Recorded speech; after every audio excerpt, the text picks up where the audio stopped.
Assalamualaikum warahmatullahi wabarakatuh.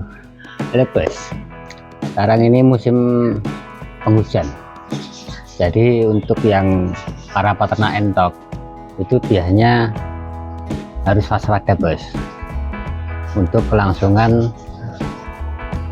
peternakan yang ada di kandang kita. Jadi musim penghujan ini kalau kita nggak bisa antisipasi itu berakibat fatal. Banyak penyakit yang disebabkan oleh virus, bakteri, jamur maupun parasit. Itu timbul karena penanganan yang tidak tepat.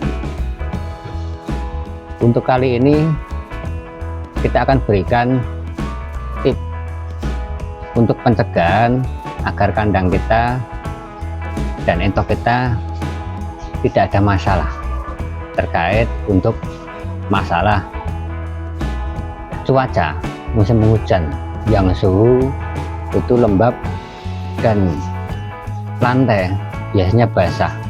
Itu yang memicu banyak penyakit E. coli, penyakit berak darah, berak putih, nafsu makan menurun, dan cacingan yang bisa disebabkan karena tadi ada jamur, ada bakteri, ada parasit, ada virus. Jadi yang paling berbahaya itu virus. Jadi untuk kali ini kita akan berikan solusi tindakan pencegahan dan contoh untuk yang ada di kandang saya. Ayo saksikan.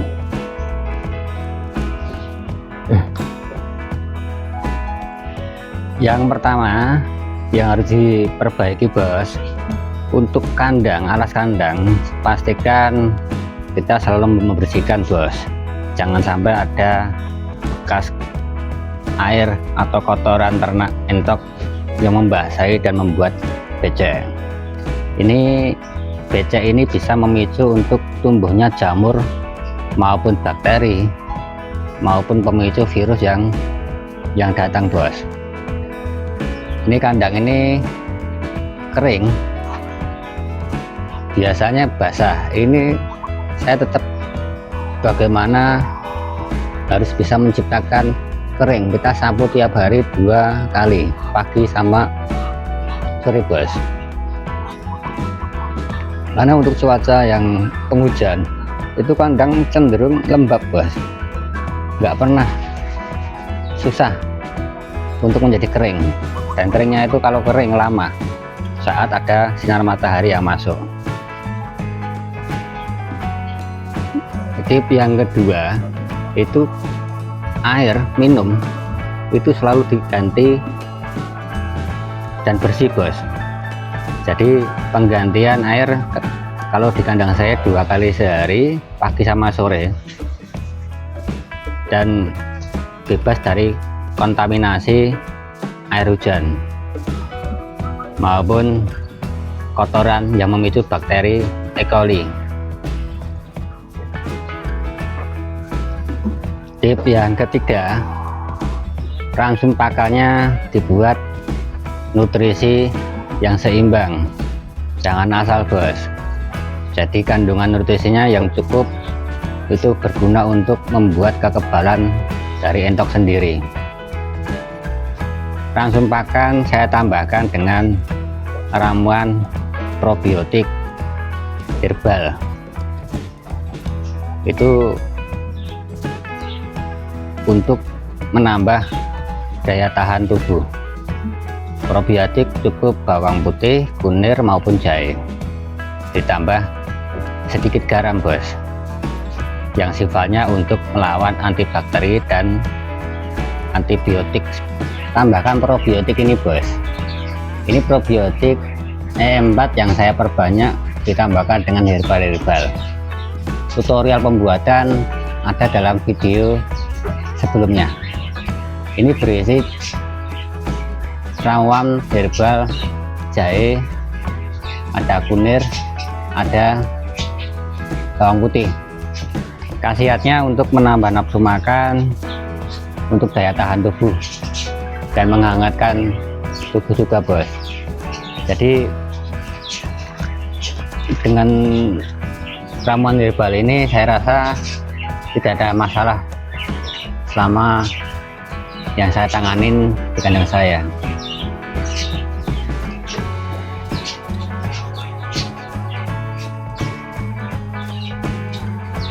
Tip yang kelima, berikan vaksinasi bagi antibiotik.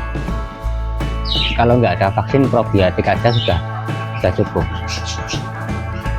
Karantina bila ada yang entok yang sakit. Ini contoh entok saya bos. Ini sakitnya itu nggak doyan makan, terus cairannya itu encer. Sudah saya karantina selama 3 hari, saya berikan minuman probiotik herbal tadi, dan makannya mulai sedikit-sedikit sudah mulai ada. Jadi intinya kalau entok, kalau masih mau minum walaupun nggak doyan makan, masih bisa kita usahakan, dan harus bisa mungkin kita karantina tujuannya untuk kontrolnya lebih mudah bos. Jadi ini kotorannya encer dan warnanya hijau. Nah, terus untuk penanganan minumnya saya kasih probiotik terus, nggak pernah berhenti, bahkan standby, dan setiap hari kita cek apakah dimakan atau tidak. Jadi walaupun makannya cuma dikit nggak ada masalah, yang penting kita pertahankan mau makan atau minum walaupun sedikit. Kalau nggak doyan makan atau minum lah, itu yang agak ribet. Selama masih mau makan atau mau minum aja, itu ada potensi untuk itu sembuh. Nah, kondisinya seperti ini. Jadi dulu badannya kusam, bulu-bulunya kusam, nggak doyan makan. Ini tinggal tulang semuanya ini, tapi nggak apa-apa, nanti sembuh itu. Yang penting kita karantina, kita berikan makanan yang bernutrisi, minumnya ada probiotik, dan alas kandangnya selalu kering. Itu yang kita usahakan, jangan sampai kena air hujan dulu. Itu aja bos, tip-tip dari saya bos. Terima kasih, tetap semangat bos.